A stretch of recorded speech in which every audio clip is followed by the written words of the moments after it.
Assalamu alaikum wa rahmatullahi wa barakatuh. Bismillahi walhamdulillah wa salatu wa salamu ala rasulillahi wa ala alihi wa sahbihi ajma'in. They told me the first time ever in Ireland and the first time ever in Belfast. And I said, I'm going to start off with a question. Who from amongst you is going to Jannah? Put your hands up. MashaAllah, tabarakallah. Since I can't see so clearly because it's dark, why don't you turn on your torches if you're going to Jannah? Yalla, let's go. Let's go. MashaAllah, MashaAllah. Look, everyone's going to Jannah. Come on, guys. And who wants to go to Jannah as well? Put up your torches. You want to go to Jannah? Put up this torch. Let's see. Wow, there are people up there as well, MashaAllah. They're already in Jannah, man. Look at that. MashaAllah. Okay, mashallah, barakallah feekum. May Allah grant us Jannatul Firdaus. So who knows whether we're going to Jannah or not? Who knows it? It's Allah, right? You and I, we hope for it, we wish for it, we pray for it, and we work towards it. Is that correct? But I don't know, to be honest with you, what Allah has in plan for me. But does Allah know? Allah knows. So if I were to ask you, does Allah know where you're going to go after you die? What is the answer? Yes. And if I were to ask you, do you have a guaranteed knowledge of where you're going to go after you die? What's the answer? No. But you hope, you pray, you work towards, and so on. So the question that arises in the minds of so many people is, well, what's the point of everything if Allah knows where I'm going? Have you ever heard people ask that question? They say, if Allah already knows whether I'm going to heaven or hell, whether I'm going to paradise or to Jahannam, to hellfire, if Allah already knows it and it's written, what's the point of me even doing anything? Well, do you know what's the simple answer? The simple answer is, the point of it all is because you don't know where you're going. That's what it is.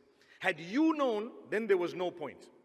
You follow what I'm saying? If you knew that I'm definitely going to hell or I'm definitely going to heaven, there was no point in anything else because you have the knowledge. But Allah did not give you and I that knowledge for certain. But He knows it. The fact that He knows it should not change anything with you. Rather, you have hope, you work towards it, because the fact that Allah's written the future and He knows when you're going to die, you're still alive here, you still have to eat, and you don't know when you're going to die. But if you knew when you were going to die, it would be a game changer. Because many people, imagine, if they knew when exactly they would die, do you know what would happen? They would say, well, 2 days before I die, I'm going to repent, I'm going to become a saint, I'm going to make tawbah, I'm going to do everything, I'm going to give charity, and I'm going to change everything, and I'll die. When I'm about to die, I'll start salah. And the minute that it comes, I'm going to go into sujood, and I'm going to go on there. Doesn't it make sense? That's what people would have done if you knew when you were going to die. But you do not know. That's what makes it interesting. You don't know, so you need to work towards, all the time, you work towards something that is beneficial for you. The Prophet Muhammad, peace be upon him, tells us very clearly that you should work towards what you believe is beneficial for you. That is what the Prophet Muhammad, peace be upon him, has said. So, for us, because we don't know where we're going, we will continue to work towards going to Jannatul Firdaus. And that is Allah subhanahu wa ta'ala. It is His knowledge, and He owns paradise. And guess what? He is looking for any excuse to give you and I Jannatul Firdaus and paradise.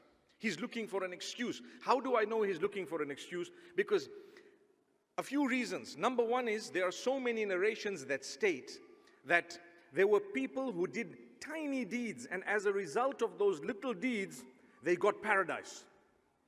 As a result of those little deeds, they got paradise. Someone quenched the thirst of a dog, he got paradise. Someone else did a little good deed to someone, he got paradise. She got paradise, and so on.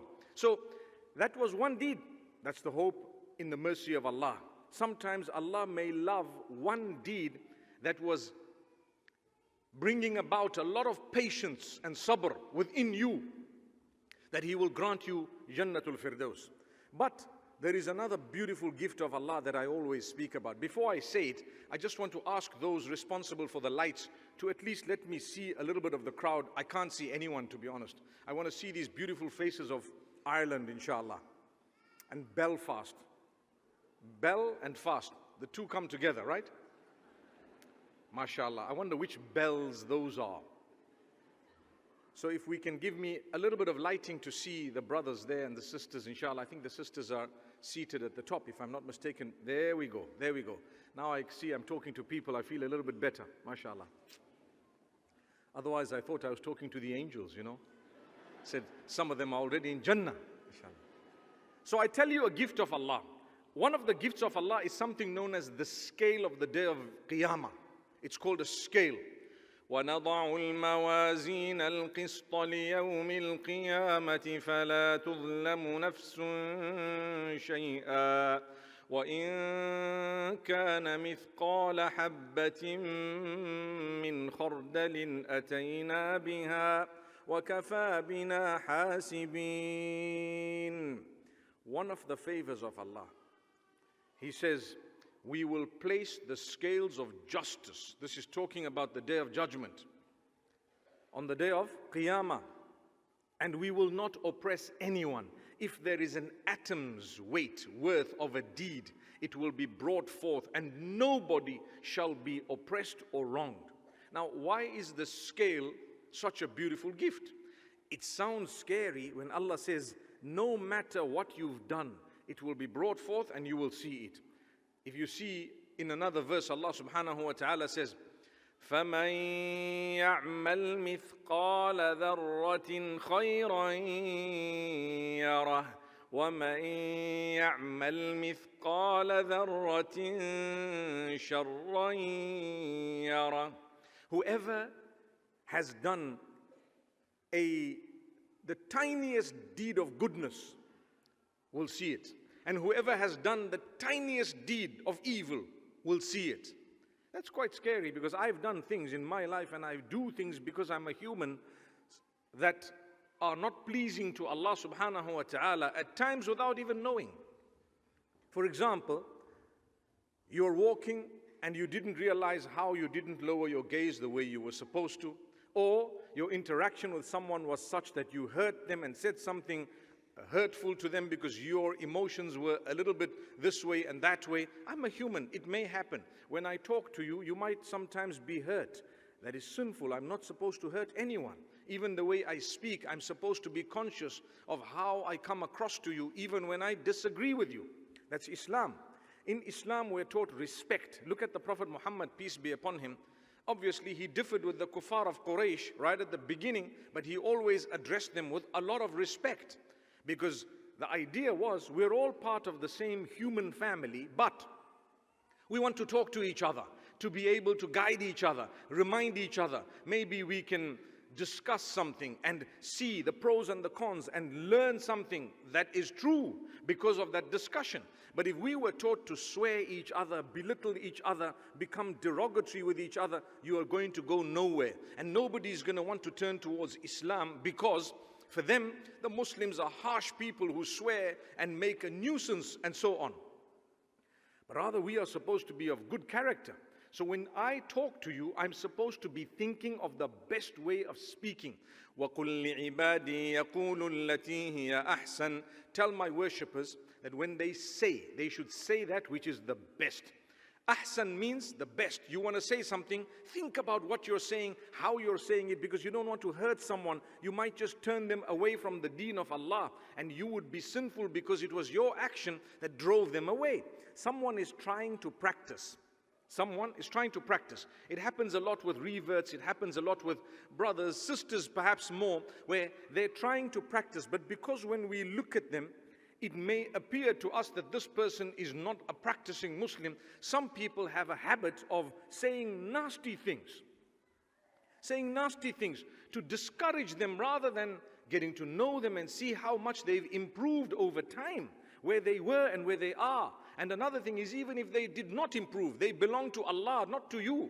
If you can say something to encourage, you should say. But if you cannot, then remain silent. Here is the hadith where the Prophet ﷺ says, "Man kana yu'minu billahi wal yawmil akhiri falyaqul khayran aw liyasmut."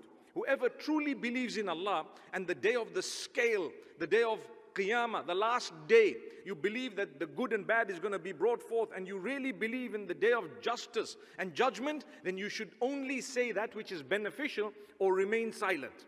Why remain silent? Because I don't want that bad speech of mine to come and to create a disaster for me on the day of the scales. So look at how important it is just to talk, just to speak to someone. So when I sin, sometimes without even realizing that I've hurt people or I've done something wrong, I expect the forgiveness of Allah. And I seek forgiveness. Allah says those minor sins, some of these sins are minor, some of them are major, depending on what they are. Those minor sins, every time I pray, they are wiped out. Every time I go for Umrah, they are wiped out. Every time I give a charity, they are wiped out. And this is why the hadith says, أَتْبِعِ السَّيِّئَةَ الْحَسَنَةَ تَمْحُهَا. When you've done a bad deed, follow it up with a good deed, and the bad deed will be wiped out just by virtue of you having done a good deed. But it's talking about the minor sins. What about the major ones? The major ones, Allah says, all you need to do is repent, seek forgiveness, and I will forgive you. And if it's done against another person, then you need to make amends with that person. You stole someone else's property. That's a major sin. You can't just say, oh Allah, forgive me, I'm gone for Hajj. Ya Allah, I'm going to come back as pure as the day I was born. And you come back for Hajj, and the 1 million pounds you stole, you think to yourself, well, I'm forgiven. No. You can't just go for Hajj and think that you're forgiven just like that. Even regarding those things you did against fellow human beings, you have to go to the person, make it right. You know what? When I was much younger, I stole some money from you. And you know what? Here is the money. Please forgive me because X, Y, Z. Or, you know the problem we've had. MashaAllah, I managed to make the money, and this is the money I owe you. And the brother or sister will say, may Allah forgive you, I forgive you too. And then you're at peace. But do they have a right to say, I don't forgive you? Do you have a right to say, I don't forgive you to someone who wronged you? Say someone slaps you in the public. Do you have a right to say, I don't forgive you, I want justice? Do you have a right? Yes, you have a right. Because if you did not have that right, people would be slapping each other. Right? Someone says, ooh, Belfast is very cold. Come, I can warm you up a little bit. Yeah? It'll become slap fast. Allahu Akbar. May Allah make it easy. But you have a right. If someone slapped you, you slap them back. You have a right to slap them back. And you have a right to seek justice, to be honest with you. You can't just go around slapping people. So this is something that Allah has kept. But if a person comes and apologizes, and you know, I was so wrong, wallahi, you know, what I did was so bad, jahiliyyah, and you know, shaitan made me do this, and shaitan did this and that. I was speaking in Manchester the other day, and I said, you know, is shaitan a negative thing or a positive thing? A negative thing. But guess what? There's a silver lining around that. You know why? Because you can quickly blame shaitan for things you've done wrong. You did something wrong and you go to a person to seek forgiveness. What do you say? You know what? Shaitan made me do this, man. Shaitan. Don't we do that? We do that. Someone comes to you and says, you know, brother, I'm so sorry, man. You know, I said so many things. Shaitan made me say this and shaitan made me do this. Please forgive me. Bro, that was you. That was you. You're just blaming shaitan. But in essence, yes, shaitan played a role in it. We believe shaitan plays a role, making you do bad things. But isn't that a silver lining? I can blame shaitan. A guy was caught cheating. He went to his wife and says, you know what? It really wasn't me, it was shaitan. Subhanallah. She says, you know what? You can go and marry shaitan. May Allah subhanahu wa ta'ala forgive us all. So, that Allah Almighty wants us to be forgiven. The minute you say, forgive me, forgiven. But if it's done against a fellow human being, you must make peace with them. Go to them and say, oh, you know, can you please forgive me? If they forgive you, good news. And I encourage you to forgive each other to the best of your ability. Have a big heart. Because when Abu Bakr as-Siddiq radiallahu anhu was faced with a man from the companions who did hijrah with them, related to them, and he was a poor person whom they used to sponsor, and he had bad words to say about Ummul Mu'mineen Aisha radiallahu anha, Abu Bakr as-Siddiq radiallahu anhu, he just said, I'm not going to forgive this guy. I used to spend on him, I'm no longer spending on him. Because look, he's talking rubbish about my family members. He's talking rubbish about my daughter. He spread the rumor about my daughter. So Allah revealed verses in Surah An-Nur, where Allah subhanahu wa ta'ala says, the people of virtue and goodness, they shouldn't make an oath that they're not going to spend. Allah says, forgive and embrace. Don't you want Allah to forgive you? Well, then forgive them. So do you want Allah to forgive you? Then find it in your heart to forgive people. You don't have to, but find it in your heart to the best of your ability. Let it go. When you let it go, it's actually a release of your own burdens in many cases. And in Islam, I can forgive you, but maybe I don't want to really associate too much with you after that, because I don't want to go back to be bitten from the same person again. I'm not a fool. So I can forgive you without forgetting it in Islam. In Islam, you forgive, and the only reason why you don't forget is because you don't want to be bitten from the same person twice. According to the hadith, a believer shouldn't be bitten from the same hole 2 times. You walked past and there was a reptile that came out and bit you. Certain hole on a certain path. And the next day, you walk past the same hole and the same reptile comes up and bites you again. Who is the fool? You or the reptile? Some people might say the hole is the fool. But to be honest with you, this is it. You got to be sharp enough as a believer. Don't be bitten twice from the same hole. So what about forgetting? Forgetting, Allah will make you forget. There comes a time when people, if they're good to you and they did something bad to you long back, over time you end up forgetting it to the degree that when you're older, one day you might be talking with each other and say, do you remember when we were young, I used to do this and do that? And say, yeah, I remember. And someone needed to remind me, because now the person became genuine. We do change, by the way. We do regret, truly, by the way. Some people don't. Some people are excited by the fact that they trouble you and they harass you and they make your life difficult. So Allah tells Abu Bakr as-Siddiq radiallahu anhu that forgive and embrace. He forgave, embraced, and continued to spend on this particular companion known as Mistah ibn Athatha radiallahu anhu. So it's something that we all need to learn about. But going back to this scale, the scale, why it's so brilliant is because it has 2 sides to it. Who knows what is on the right side? The good deeds or the bad deeds? Come on, Belfast, you're supposed to know. The good deeds on the right, right? Alhamdulillah, at least we know. And what's on the what's on the left side? The bad deeds, right? So good deeds on the right, bad deeds on the left. That's your scale, you're watching it. How are they weighing it? They say your deeds will be a weight. They'll be a weight.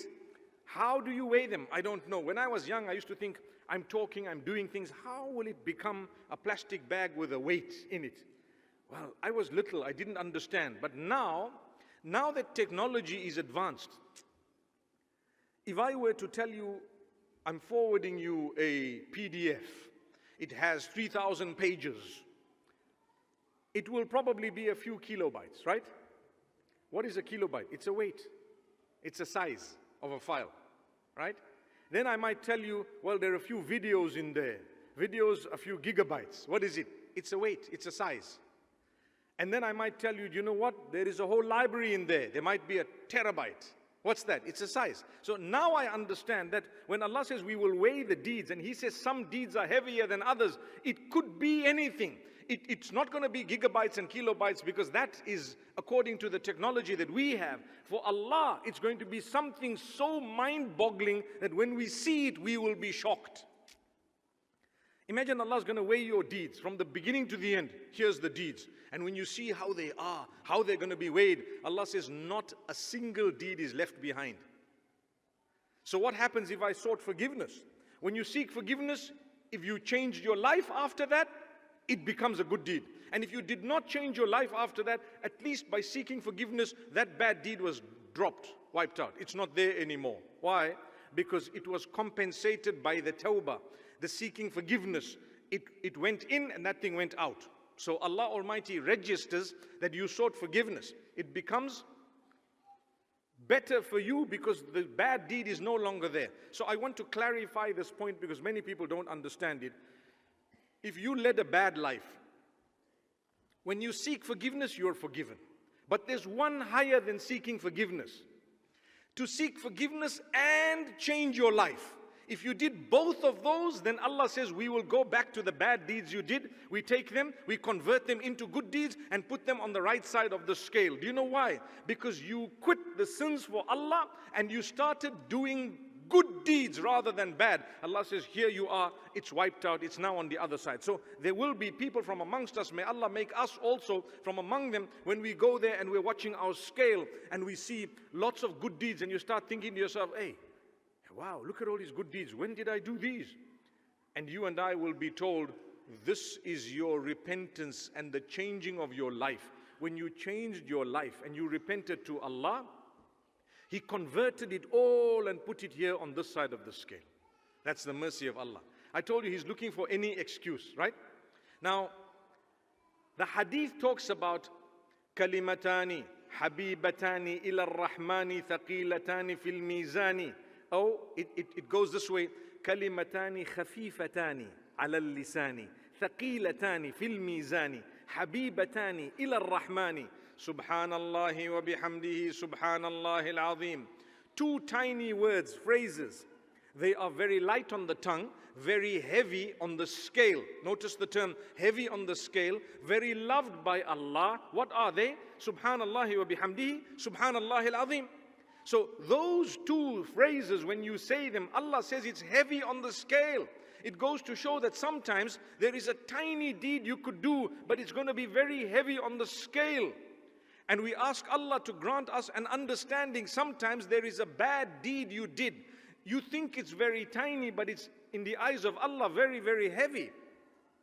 That's why when you spread slander about someone, or when you gossip and backbite a person, it is so serious. Regarding the slander, Allah Almighty says, تَحْسَبُونَهُ هَيِّنًا وَهُوَ عِندَ اللَّهِ عَظِيمٌ. You think it's very light. You think it's something minor. But in the eyes of Allah, it is something humongous. How could you accuse someone of something they did not commit? So don't slander people. So I'm standing on the Day of Judgment. In front of me, the scales of justice, and my good deeds and bad deeds are being weighed. And Allahu Akbar, what am I hoping for? Allah says, it's not about you having done bad deeds or good deeds. It's about which ones you did more than the other. All of us have got bad deeds. If I ask you, who has never committed a bad deed? Earlier I said, I am also a person who sinned and sins now and again, sometimes knowingly, unknowingly, obviously different levels of sin. It doesn't make me an evil person. I'm a Muslim. I try my best to be as good as possible. But wherever I falter, I'm a human being. I quickly come back to Allah. Oh Allah, forgive me. I'm a human. I didn't falter because I want to defy you, but I faltered because of my human weakness. So because of that, now I seek the forgiveness of Allah. It doesn't make me an evil person. It makes me a good person. The hadith says, if you did not sin and seek forgiveness of Allah, Allah would come with others who would sin and seek forgiveness, because seeking forgiveness is an act of worship that only those who have committed sin can actually truly engage in. Truly engage in. The Prophet ﷺ is the exception whereby he used to seek forgiveness, whereas he was ma'soom. Ma'soom meaning sinless, spotless, perfect. But he sought forgiveness to teach us that you, as my followers, need to seek forgiveness every single day. Seek forgiveness every day. Astaghfirullah Rabbi. I seek the forgiveness of my Lord. Min kulli dhanbin, from all my sins. Wa atubu ilayhi. And I return to Him. I actually come back to Him. There is a difference between just seeking forgiveness and returning to Allah. Istighfar and tawbah. Istighfar is when you say, oh Allah, forgive me. And tawbah is when you return to Allah and change your ways. وَيَا قَوْمِ اسْتَغْفِرُوا رَبَّكُمْ ثُمَّ تُوبُوا إِلَيْهِ. Nuh alayhi salam told his people, and a lot of the other prophets told their people, oh my people, seek the forgiveness of Allah and then return to Him, which means change your ways and habits, come back to Him, change your life. Like I told you, one is to seek the forgiveness and two is to change your life. The reward of the two, very, very different. One is humongous and the other one is just a deleting of the sin. So your good deeds come on the scale, you're happy. Then the bad deeds come and it's tipping and you're sad again. Then there's anxiety because the outcome of this is going to be eternity or for a very long time. And now you start seeing, and then it's sitting on a balance, 50-50. It's sitting on a balance. And guess what? You are hoping that there is a small deed that can actually come and tip it. We make it 51-49. Wow, we're done. Tell me something. If you have 50.1 on one side and 49.9 on the other side, 50.1 on the right side and 49.9 on the left side, have you won or lost? You won. By what? By a fraction. Agreed? May Allah make us from among those who win by more than just that fraction. But imagine the hope, because I know I've done bad deeds. We all know we've done bad deeds. If there was no hope, just because you did a bad deed, you have to go to hell. Go to hell. Allah says, no. We are merciful. We want to show you. Arhamur Rahimin. Allah is the most merciful of all those who have mercy. Oh, He says, hey, I convert your bad deeds into good. Do you know anyone else who does that? Nobody. Imagine you owe someone £1 million. And you say to them, I'm sorry. They tell you, don't worry, here's another $1 million. It wouldn't happen. Impossible. For Allah, He does it. He gives us what we don't even deserve. And Allah says, even on the Day of Judgment, you come, you have so many bad deeds. يا عبادي لو بلغت ذنوبك عنان السماء ثم استغفرتني غفرت لك ما كان منك ولا أبالي. Oh my worshippers, if your sins have gotten to the skies, to the clouds, right up, so many sins, but you came to me seeking forgiveness, I forgive you and I don't even care. That's the mercy of Allah. ثم لقيتني لا تشرك بي شيئا غفرت لك ما كان منك ولا أبالي. For as long as you have not associated partners with me in worship, I will forgive you and I don't even care how many sins you've committed. That's Allah. In a correct narration. Can you imagine the mercy of Allah? So what you need to do, render acts of worship to Allah. Try your best to follow the sunnah of the Prophet Muhammad, peace be upon him, and his teachings. Don't be caught in the web of those who divorce the Prophet Muhammad, peace be upon him's teachings from the Quran, and they say, I'm only going to adopt this and not that because this is complete. The Quran is complete in its own way. But the Quran, the Sunnah is complete also in its own way. The two of them are connected to each other. There is a connection with the two. And everyone is aware that when it comes to the Sunnah and the Hadith, there are some that are fabricated, some that are not authentic, and some that are dead authentic. So do you discount everything simply because some of it might be fabricated, when there is a way of distinguishing? When you learn the art of Hadith, and when you learn the topic and the subject in depth, you'll be able to tell, this is problematic, this is not. This is something I don't need to know in order to enter Jannatul Firdaus. I give you one example. What was the age of Aisha when she married the Prophet Muhammad, peace be upon him? The truth is, that is not connected to your heaven or your hell. And it is not connected to the pillars of Islam. And it is something that is irrelevant to your entry into heaven. So to create a debate about it, number one, is foolish. Number two is, we don't know the age. She was probably 18, 19, 17, 16, but she was old enough, and what we call balaghat al-nikah. She had gotten to the age where it was the norm for people to marry. But you ask me, what was her exact age? I will tell you, it's irrelevant. The question is something that's not connected to me and my entry into Jannah. And Allah's not going to say to me, when I'm at the door of paradise, to say, hang on, before you go in, how old was Aisha? That's never going to happen. So it's got nothing. But it's used by people to pick on the Muslims. That's what it is. Because of some narrations that are there, true or false, Allah alone knows. But I have evidence to prove that she was much, much older. And if you want to actually look into it, you will find it. You will find it. And I don't care. If someone were to ask me how old was Aisha, I said, I don't even know and I don't want to know. Because you know what?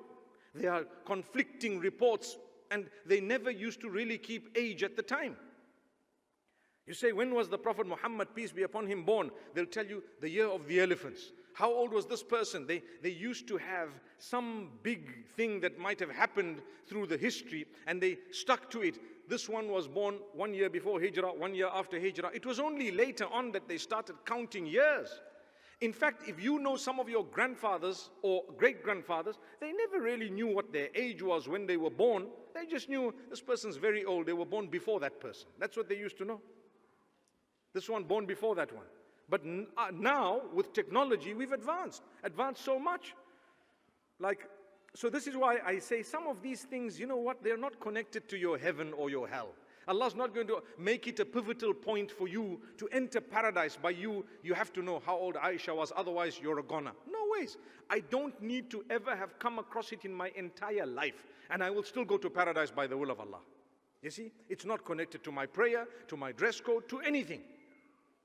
So my beloved brothers and sisters, one thing I need to know is focus on the good deeds. Focus on expanding my good deeds. Focus on the mercy of Allah. When Allah says, I'm the most merciful, I promise you, the world is filled with mercilessness. The world is filled with hopelessness. The world is filled with so much of hate and so much of negativity. We need the positivity. And guess what? We have it.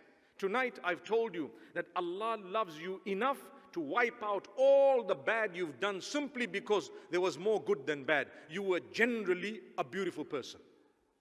You get married to someone, the love of your life. You get on like a house on fire, right? You get on like a house on fire. And guess what?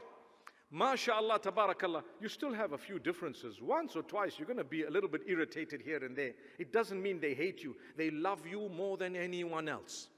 They care for you more than anyone. But there are 2 or 3 things that you do that they don't like, and 2 or 3 things they do that you don't like. It doesn't mean that they don't like you. Generally, they are good people. They are genuine. I believe I'm a genuine person. I make mistakes. If I'm walking past, the other day I was in another city altogether, and there were a group of boys, Medina Munawwara, walking out of the masjid. And the guy says, Sheikh, can we take a photo with you? Hey, I said, no. I said, no. And but we were walking in the masjid, and I didn't want to gather people together. And in my heart was heavy. Walked out of the masjid, wore my shoes, and now I'm out of the courtyard. And these boys were at the back somewhere. And other boys came to me and said, can we take a photo? I said, yeah, no problem. Took the picture. 2 seconds there, but Sheikh, you refused to take it with us. And I said, bro, you guys were in the masjid, disturbing all the people we would have, right? Taking everyone saying Allahu Akbar, Siratal Ladina An'amta, and you say, hey, no, one more, it's not clear. So I said, that's not what the masjid's all about. So they felt hurt, and I explained to them, I can't do this because of where we are. Sometimes you're in a rush. Do you know that so many times in Medina Munawwara, they shut the gates or the doors to go in half an hour before, 1 hour before, based on how packed it is inside. And I always try to walk early because I know, I watch and I see. And many times, because of people who stop you and greet you, and you have to stop, I end up losing out, and we read outside. Now, what do you want me to do? I've got to look down and walk as fast as I can. Mufti Menk, and I pretend like I didn't hear you. You know why? Because I want to get to Allah. I want to get to the first saf. But if I was walking out and I was calm, I would stop, I'd greet you and so on. Just today, I told the brothers, you know what? It's the first time in Belfast. Perhaps when we're done with the talk, let's not rush out. Let's try and greet some of the brothers here. Is that a good idea? Woo, that yes made me scared. It sounds like a huge stampeding gonna happen. No. If we do it in a proper way, wallahi, it's possible. But the minute we start stampeding and everyone is pushing and shoving, but they say in Belfast, nobody pushes and shoves. Is that true? I believe that. I believe, inshallah, it's true. Let's try and see, we work it, no pushing and shoving. Anyone who pushes and shoves is not from Belfast. Right? Allah make it easy. Let's see if it works. But the point I'm raising is, look, sometimes I believe I'm a decent person, but those boys, if they went away, they'd say, this guy is arrogant. He can't even stop for one picture. So they have a wrong picture of who I am. But I don't think I'm an arrogant person. I think I try. But please be realistic. Maybe you are unreasonable. In your excitement, you probably put me in a spot, and I couldn't navigate out of it except the way I did. May Allah forgive us. May Allah grant us Jannatul Firdaus. I always tell people, look at my hand. It's all, mashallah, you know, it's got all these creases, and it's now quite old, mashallah. By you shaking my hand, trust me, it does not increase your chances of going to heaven. It doesn't. And by you taking a photo with me, it's not going to help you in your grave. It's just something maybe you'd like to perhaps keep. You know what, I met this guy, but who am I? I'm just your brother, that's it. I'm just a person exactly as you are. I also have my weaknesses and strengths, and so do you. So going back to what Allah looks at, He looks at whether you are generally a good person or a bad. When you are a good person, worshipping Allah alone, trying your best to follow the sunnah, trying your best to do what you know you're supposed to do, even if you have weaknesses, but you're focused in the right direction, seeking the forgiveness of Allah, concerned about the Day of Judgment. I'm concerned about the Day of Judgment, but I believe in the mercy of Allah. Allah is so merciful, He says that I've divided my mercy into 100 parts. Only one part I released onto earth. The other 99, I kept them for the hereafter. That's what Allah says. So all the mercy you ever see on earth is all part of one of 100 parts of the mercy of Allah. Can you imagine? May Allah Almighty have mercy on us. When He calls Himself At-Tawwab, I'm the one who keeps forgiving those who keep sinning. I'm the one who keeps forgiving those who keep sinning. When I see that and just study that name of Allah, it brings about a lot of hope. It doesn't give me false hope. Do you know what is false hope? False hope is now a person wants to sin, whether it's any one of the major sins. I'm sure you know them. And then he says, don't worry. Didn't you just hear that Allah is most forgiving? Tomorrow we'll seek forgiveness. For today, let's just enjoy. Is that how you think? No. You never know, that might just be your last moment. Or if you end up with that attitude, one day you will end up sinning and you will die before you repented. And who knows what's going to happen on the scale? And who knows if your tawbah was accepted or not? So my beloved brothers and sisters, have hope in the mercy of Allah. Focus on the scale. Whenever there is a good deed to be done, do it, because that's the 0.1 that you might just need in order to tip those scales. In order to tip those scales. So I want to tell you a beautiful hadith connected to what I'm saying here. So it is reported that a man will come on the Day of Judgment and his deeds will be brought forth, and there will be 99 files of deeds. Each file from the east to the west. 99 of them filled with bad deeds. And they will come and they will all be on the left side, and it will drop that scale, become heavier on the left. And Allah will ask, is there anything else that this person has done, any good that they've done? And suddenly a card will drop out of one of the files. And on the card, this hadith is known as the hadith of the card, hadithul bitaqa, hadith of the card. On the card, that person had said, La ilaha illallahu Muhammadur Rasulullah. Genuinely, sincerely, with conviction and faith and belief, once. And it will be instructed that that card be taken and placed on the right side. And when the card is placed on the right side, it will tip all those 99 scales. And the man will be granted Jannah and paradise. That's one hadith. Doesn't it bring about hope? Ashhadu an la ilaha illallah wa ashhadu anna Muhammadan Rasulullah. Second one, a story mentioned in the Quran. The Pharaoh was a very, very bad person. He thought himself to be a god. And one day when Musa alayhi salam and Harun, Aaron, may peace be upon them, came forth to tell him what they told him about Allah, they showed him a few signs. Musa alayhi salam showed him a few signs. He said, well, I can bring in magicians, they can do the same thing. So he brought in so many magicians. Who are the magicians? Magicians were people dealing in magic, which is a major sin. In Islam, you don't deal in magic. You're not allowed to participate in it, neither from near nor from a distance. Magic is haram. So From before, magic was something that was considered taboo, unacceptable.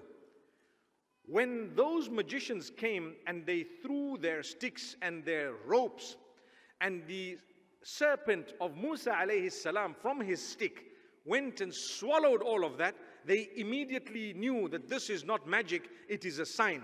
What did they do? They fell prostrate. They immediately prostrated. قالوا آمنا برب العالمين رب موسى وهارون. They said, we believe in the Lord of the worlds, the Lord of Moses and Aaron, Musa and Harun, may peace be upon them. So the Pharaoh got very angry. Hey, I called you here and now you want to prostrate and believe in the Lord of Moses and Harun. I will do this to you and that to you, and so on. And he threatened them, and guess what? He executed them. He threatened them and executed them. Allah gave them a rank in paradise that was very, very high based on one prostration. How many times did they prostrate? What is recorded? One. فَأُلْقِيَ السَّحَرَةُ سَاجِدِينَ. Allah says, at that moment, those magicians who had led a life far from Allah, they prostrated once. Allah accepted it. When they were executed, they were granted Jannah. Guess what? You and I have prostrated how many times? Do you know the number? I don't know the number. If Allah accepts from you one prostration, is it not something big? Therefore, you don't know which one it's going to be that's going to tip your scale. Keep prostrating for Allah, and it will make it easier for you to go to Jannah. One day a man comes, the Prophet ﷺ says, ask me. He says, I ask you to be with you in Jannah. And the Prophet ﷺ says, well then, help yourself and help me to get you there by prostration, lots of prostration. Prostrate often, seek forgiveness often. So I want to call on you and myself tonight to say, seek Allah's forgiveness often, every day. Oh Allah, forgive me. Be critical within yourself to a degree where you become a better person. And seek the forgiveness of Allah. Prostrate, seek the forgiveness of Allah. So your 5 daily prayers, you try hard to become better in them. Because all of us need help. Some of us who do pray 5 times, sometimes we rush it. But if you knew that 0.1, we're going to need it, right? That might just be the extra Subhana Rabbi al-A'la in your sujood, it might come to your help. So just do it. What are you losing? You want to give a charity, there's an opportunity, give it. Somebody put up a post saying, oh, you know, Light Upon Light, they're collecting funds and they're doing this and they're doing that. Wallahi, it's an opportunity for you to donate to a cause. Why not? Why not? You want to give, give. If you don't want to give, don't give. Did anyone hold you and put a gun at your head and said give? No, no one did that. To give, you want to give, give. You don't want to give, don't give. When Gaza was happening, there were a lot of funds collected. Sudan, lots of funds collected. Somewhere else, lots of funds collected by different people all over the world. No one puts a gun on your head and says, give. You want to give, give. You don't trust the people, don't give. But don't discourage people. May Allah Almighty grant us ease. So I say you don't know which pound is going to come to your final assistance. So give as much as you can. You follow what I'm saying? So tonight we spoke about the scale and how it's the mercy of Allah. Because if there was no scale, imagine every bad we ever did, we're going to burn for it, or we're going to be dealt a blow because of that. Allah says, no, no, no. You did bad. Well, you know what? Do more good so it can outweigh the bad. But be careful. Don't harm those who are friends of mine. Allah says, Man aada li waliyan faqad adhantuhu bil harb. You want to harm a friend of mine? That's an announcement of war against me. Oh. Like I said, you want to slander. It's also heavy on the scale. Very heavy on the scale. The one day, one of the wives of the Prophet ﷺ said something. And the Prophet ﷺ reminded her to say, if what you said, it was a simple statement that, you know, this person is short, too short. Like a statement that would have been hurting the feelings of the person who may have heard it. It was about them. He says, if this was a droplet of ink, it would change the color of the ocean. That's how bad the statement is. Don't belittle people. Don't make someone feel small. Make them feel important.